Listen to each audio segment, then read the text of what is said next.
So today's dyno for the video is a Golf GTE Mark 7.5. These have a 1.4 turbo engine in and obviously batteries and electric motor. They're 147 horsepower on the engine or combined 201 horsepower. When we dynoed this, it dynoed at basically 178 initially, but the battery wasn't fully charged on the car, and then we've tuned it with our stage 1 and on a 99 run fuel, and it's done 244 horsepower and 344 pounds-feet. So it's a big jump. If you look at the graph, I'll pull that across, you see your different lines. Your original power line's a blue line there, and then you've got your new power line is a purple line. So that's a huge chunk of power all the way across. Then your torque is, the original's a red and the new is the like green line there. So it's a huge chunk of torque as well. So if you take the top lines, there's just like loads of room under that graph. It's just all power. So it'll be really smooth. It's a DSG gearbox as well in this car. So these react really well just with a stage 1. You wouldn't really do anything else with it because you don't really need to. Just for a car that's semi-environmentally friendly, then it's a really good upgrade just to do the stage 1. So the customer's going to be really happy with this, and they actually own my local pub and they run that, so hopefully I might get some free beer out of it as well. Come see. So we've been doing a few little bits. Obviously we are not finished yet. Watch the whole axle don't fall down there. But we've painted the back wall now, so that's now painted grey. We're going to paint this wall and that wall the same. We did a little tester over there, but the new bricks just basically suck in the paint in. So it's going to take probably 2 weeks and about 400 tins of paint to be able to get it as shiny as the back wall. But then we're going to do the floor in the same colour right to the front. So hopefully, probably in 2 or 3 videos time, we'll have all this painted. Then the VRS sign back up there. Dave from EPS Motorsport, his sign up there. You'll probably, by the time this video comes out, we're actually now a fully fledged EcoTune software dealer, so we'll have an EcoTune sign up there as well. So we can now sell their bespoke tunes and things like that. So all their new reflex software. Then if you follow me in here, you're going to see Bronson. He's probably going to bark. So this, we've windowed this down. This was like this high. So a lot of this has been sorted through. We're going to sort through a bit more over the weekend, and we're going to paint this wall white. And then the bench that's over there, which has got the injector tester on, it's coming over here to be tidied out and all be tidied. And then all this will be gone. Then we'll paint the floor in here grey as well and come through.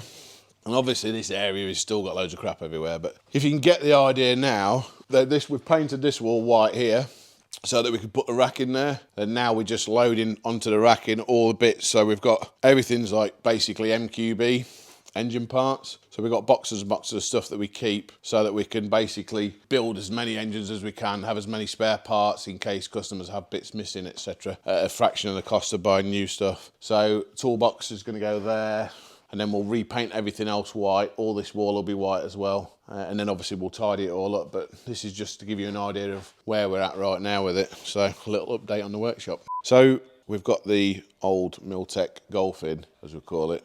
Belongs to a new person now. Well, he's had it for a little while. This is the car we took to Donington with the Polo on a previous video. And we were trying to look at an issue with the car where it would, after you'd come in and left the car for half an hour and then go back out in the car, you'd get a lap and a half in and then it'd throw itself into third gear basically, and then put the box in limp, and then you come into the pits, or if you were brave enough to do it around the track, turn it off and on and it'd be fine again. So what we thought we'd do, we'd drop the oil out of the box, check the amount of oil that was in the gearbox, and then, can you like not go in?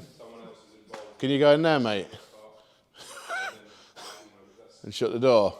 So basically what was happening was it'd do the lap and a half after it had been sitting, and we thought it might be like heat soak or something like that with the oil, or maybe, Jules, for fuck's sake.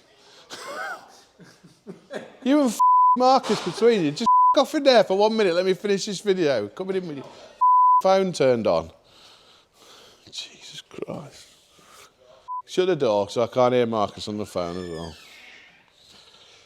God's sake. So anyway, after a lap and a half, it would put the car in limp, and we thought it was something to do with maybe heat soak or something like that. We're not really sure. So what we've done is we've taken the end cap off the box.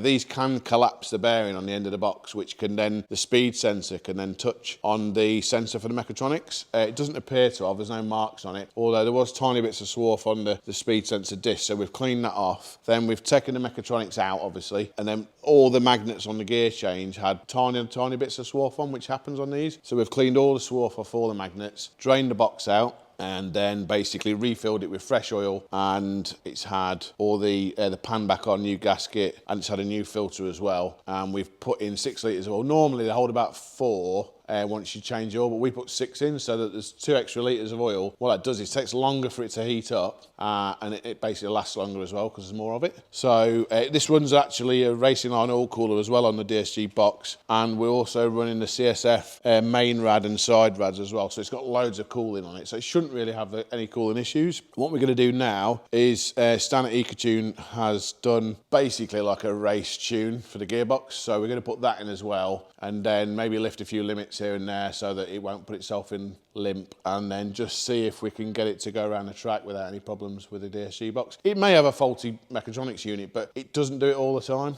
and it only does it after it's been sat. So we're hoping that it's just basically something to do with temperature related or something like that. So hopefully that's that sorted. So we had the salvage car from the guys at Cinetic. The car had been sent to Crew Volkswagen and they'd bought a new key, and they were told that it needed a new body control module, a new Kessie unit, had to have a new lock set, and the key couldn't be coded in. It's going to be £1,500 plus VAT. So Colin rang me and said, look, can you look at this car? Because we have Otis and capability to do keys and ECUs and things. So they sent it down on a truck. Crew Volkswagen didn't put the key in the car, so then they had to go and fetch the key. And then post the key down to us. So we didn't get the key until Monday, but I basically got the key, and then we put Otis on, and we just adapted the immobiliser, and the key worked straight away, so they didn't need to spend, it's cost him 99 quid plus VAT instead of £1,500 plus VAT, so I'm not quite sure why they wanted to do that. Maybe they wanted to do it because a loss of a key, you know, someone's got the same blade, they can technically open the door of the car, but at the end of the day, they can't start the vehicle and they can't open it with a fob. So we can change the driver's door lock if he wants us to. But anyway, that's all fixed. That one was done. What else did we do, Axel? Come on.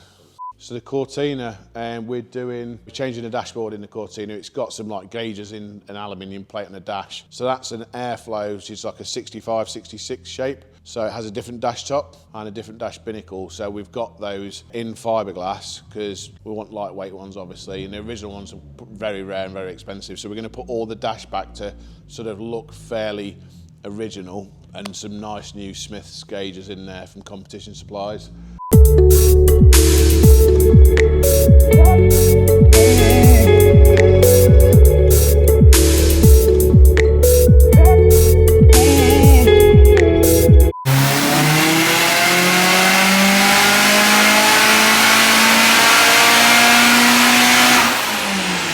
So Sam's here today from Manor Motorsport with this Sapphire Cosworth. Manor Performance. Oh, is it Manor Performance? I thought you were Manor Motorsport. No. What does Manor stand for? It means power in Hawaiian. In Hawaiian means power. So he's bought this Sapphire Cosworth in, one of your customers, yeah? So yep. He's just hiring the Dyno from us today, that's all he's doing. But because it's a Cosworth, obviously we're quite interested, so we like to get involved and stick our nose in, don't we? But it's got a Pulsar turbo on, customer's just fitted. G25 660. G25 660, and it's got a Walton exhaust manifold as well. Sam, you do mapping and calibration, engineering, and you sell ECU Master products as well, don't you? Correct, yeah. So based in Northampton, hence why he comes here. He does, so Sam does, when we need like a plug and play ECU for an R32 turbo or something like that, Sam does these through ECU Master, and you come and calibrate them for us, don't you? Yeah. Usually, and then wiring and stuff as well. Yeah, you do all the wiring as well, sensors. Yeah. So the reason we use the ECU Master stuff, obviously, is trusting someone like Sam, but they do the dashboard, they do the PDM, the logger, they do 4 different types of ECU now. There's a Classic, Black,